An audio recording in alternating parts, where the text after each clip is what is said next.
Dimanche 15 avril 2018, mesdames, messieurs, bonjour et bienvenue à vous. Voici les titres de ce 12:45. Nouveau directeur pour le port autonome de Cotonou, une nomination intervenue après la décision du gouvernement de mettre le port de Cotonou sous gestion déléguée. L'avis des Béninois dans ce journal. Réduire le taux de mortalité lié aux maladies respiratoires de l'enfant et de l'adulte, c'est l'objectif des kinésithérapeutes. Ils ont suivi une formation pour mieux s'appliquer. Première étape de la production agricole, les semences se font de plus en plus rares. Les producteurs font appel à d'autres techniques pour pallier la situation.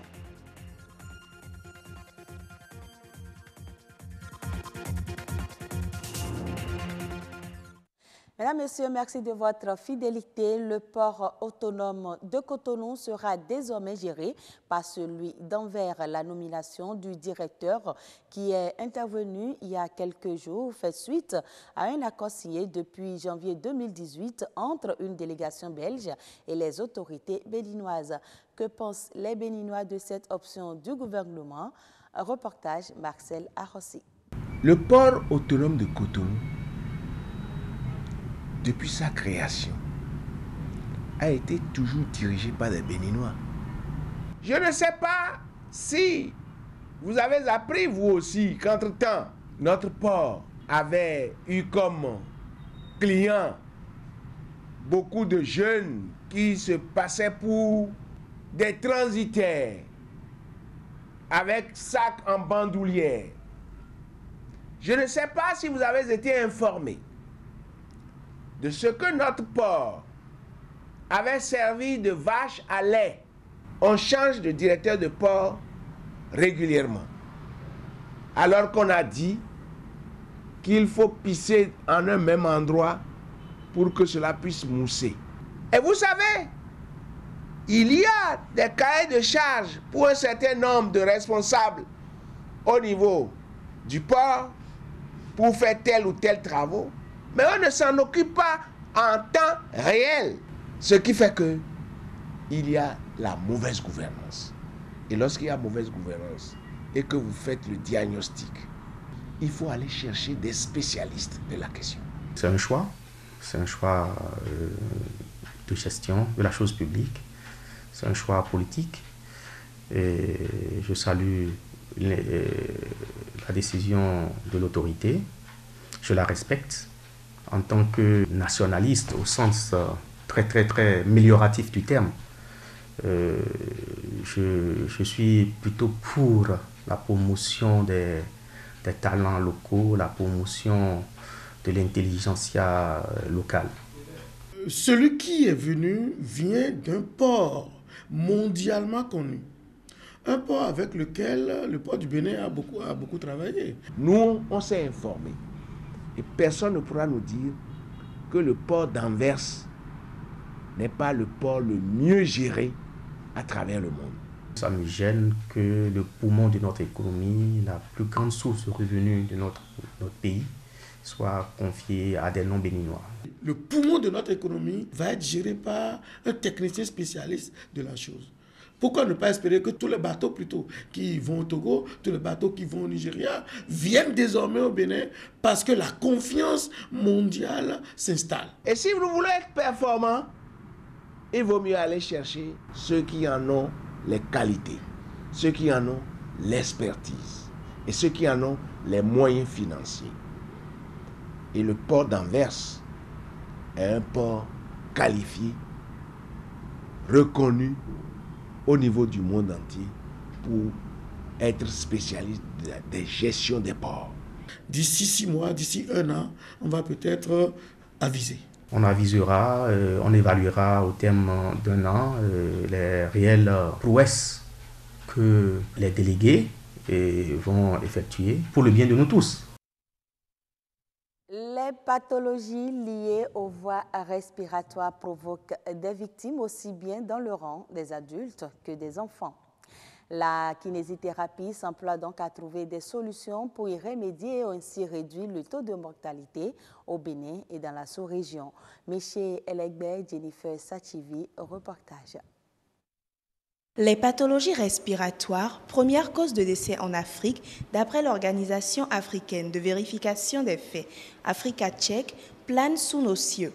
C'est dans le souci de réduire ce taux élevé de mortalité que l'Association des kinésithérapeutes a organisé un atelier de formation à Cotonou. La pratique de la kinésithérapie respiratoire reste encore une pratique, on va dire, relativement confidentielle, alors que d'un autre côté, il m'a été donné pendant cette semaine l'occasion à plusieurs reprises de rencontrer des patients qui, j'en suis absolument certain et intimement persuadé, pourraient bénéficier d'une amélioration aussi bien en termes de traitement que de qualité de vie. C'est une formation très intense, très dense, très riche qu'ils ont reçue toute cette semaine et certainement que l'impact ne va pas manquer de se faire et ressentir, de se révéler en tout cas dans la pratique des professionnels, des kinésithérapeutes.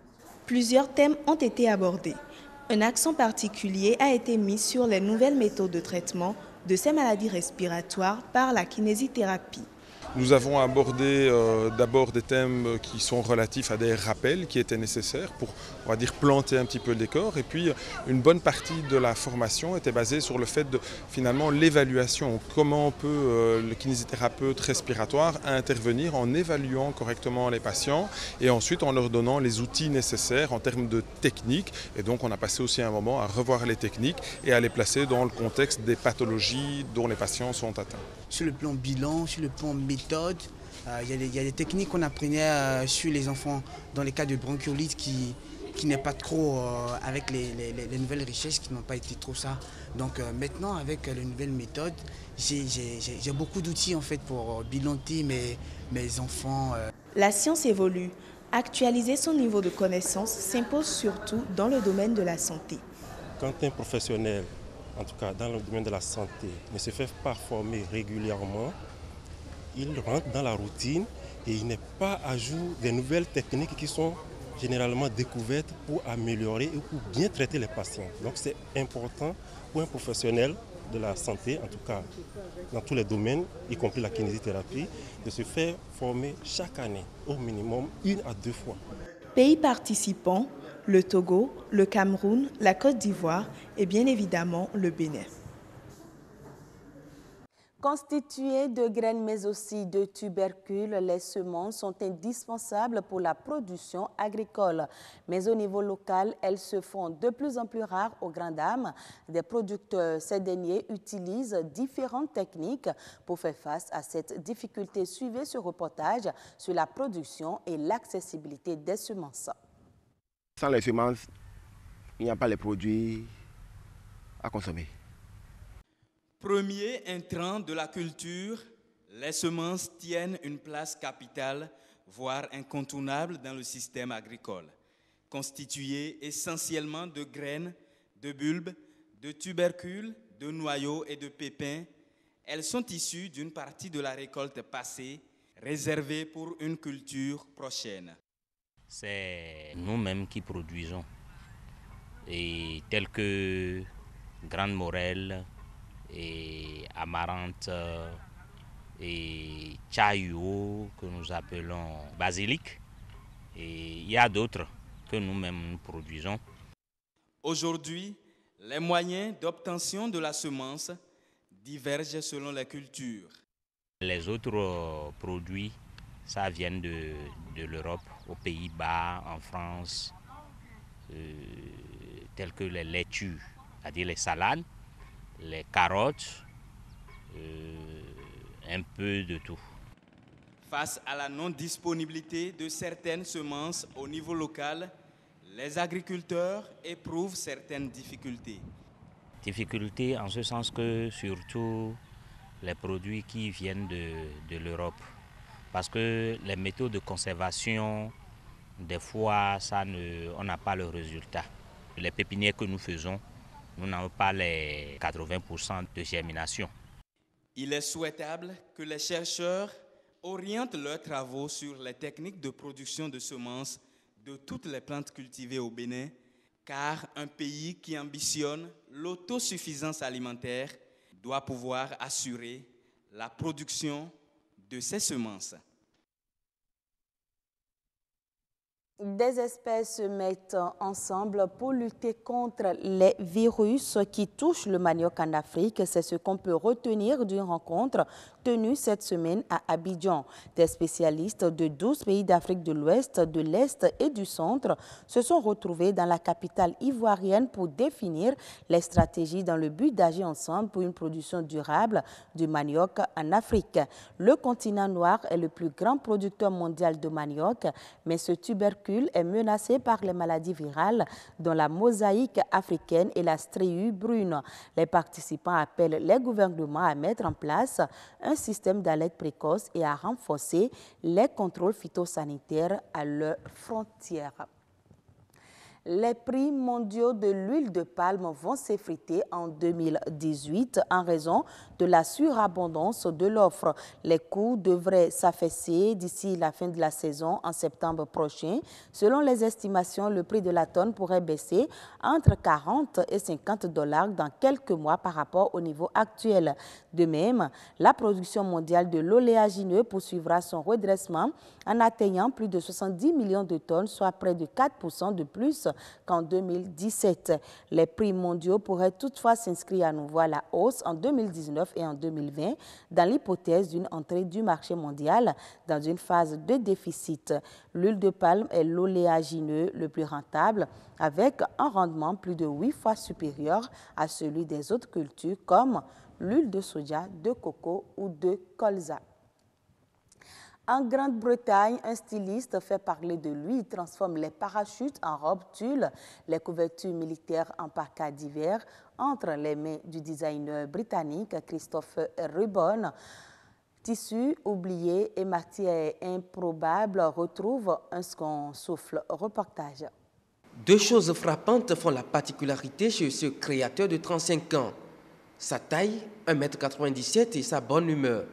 Présent sur la scène londonienne depuis une dizaine d'années, ce diplômé d'un prestigieux collège d'art britannique s'est rapidement distingué au sein de la nouvelle garde. La marque Christopher Rubon ne fait que 3 choses: reconstruire, recycler ou réduire le gaspillage. En tant qu'entreprise, nous ne faisons que 3 choses. Soit nous refaisons, soit nous réduisons, soit nous recyclons. Et ce qu'on veut dire par refaire, c'est qu'on déconstruit et qu'on retravaille le produit original. Et au fil des années, on a travaillé sur tout. Des beaux parachutes aux canons de sauvetage en passant par les couvertures. On les récupère et on a fait quelque chose d'utile à nouveau. C'est ce qui est fantastique. C'est ce que je pense que l'industrie est en train de changer. Rien d'étonnant donc que le créateur ait installé son atelier au beau milieu d'un ancien quartier industriel de l'Est londonien. L'endroit est un open space confortable et lumineux, peuplé de machines à coudre, de tables à repasser, de bobines de fil et rouleaux de tissu. Donc, à la base, les choses reconditionnées sont plutôt abordables. Il y en a beaucoup et ce qu'on apporte, c'est qu'on déconstruit totalement ces objets. On prend le temps de regarder l'objet de base et on le transforme en quelque chose de totalement nouveau, quelque chose de contemporain, quelque chose que l'on peut porter. À la base, c'était une combinaison de vol utilisée par les pilotes de l'armée chinoise et en gros, on a récupéré plusieurs morceaux pour les transformer en ces petits sacs. Ce tas de travailler la matière, le créateur le tient de son enfance. Ces matières premières, il les trouve en cherchant, en explorant les méandres du web, en important de l'étranger ou en fouinant dans les surplus militaires. Il s'en sort vaille que vaille en dépit des complications pécuniaires. Ainsi se referme ce journal. Mesdames, Messieurs, merci de nous avoir suivis.